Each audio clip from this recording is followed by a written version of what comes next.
ini merupakan konspirasi? Bisa jadi. Ya.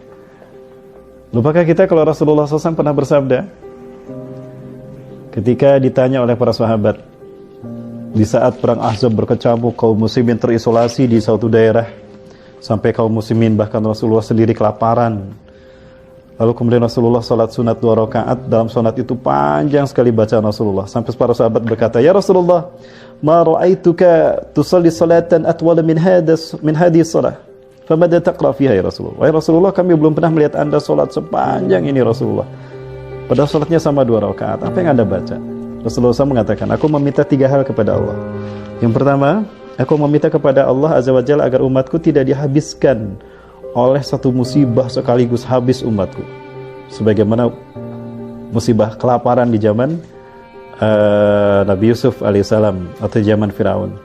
Nah, Allah mengabulkan. Yang kedua, aku meminta kepada Allah, kata Rasulullah, agar Allah Azza wa Jalla tidak menghabiskan umatku karena kezaliman musuh-musuh mereka. Dan Allah kabulkan. Dan yang ketiga, Rasulullah SAW mengatakan, aku meminta kepada Allah agar Allah tidak membiarkan segolongan dari umatku yang kuat, zalim, menimpakan kezalimannya kepada kaum yang lemah dari umatku juga. Dan Allah tidak mengabulkannya. Kenapa demikian? Kenapa doa Rasulullah yang ketiga tidak dikabulkan, padahal Rasulullah selalu diijabah?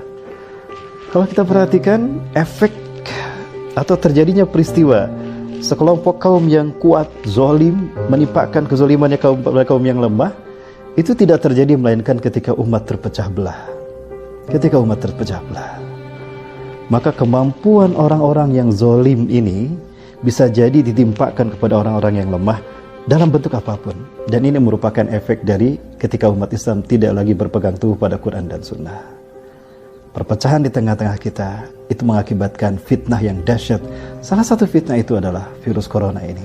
Sehingga tidak menutup kemungkinan kalau memang ini merupakan konspirasi. Bisa jadi jika Allah memang menghendaki. Karena Allah pernah menyatakan di dalam Al-Quran, A'udzubillahi minasyaitonirrajim. Wa may yushakkikir rasula min ba'di ma tabayyana lahumul huda wa yattabi' ghayra sabilil mu'minin nuwallihi ma tawalla wa nuslihi jahannam wa sa'at masira. Surat An-Nisa ayat 119. Dan barang siapa yang menyalahi Rasulnya setelah jelas kepadanya petunjuk dan dia mengikuti jalan bukan jalan orang beriman, akan kami biarkan dia kepada jalan apa yang diinginkannya. Dia melakukan apa yang diinginkannya. Tapi kelak dia akan memasuki neraka jahanam dan itulah sebuah buruk tempat kembali.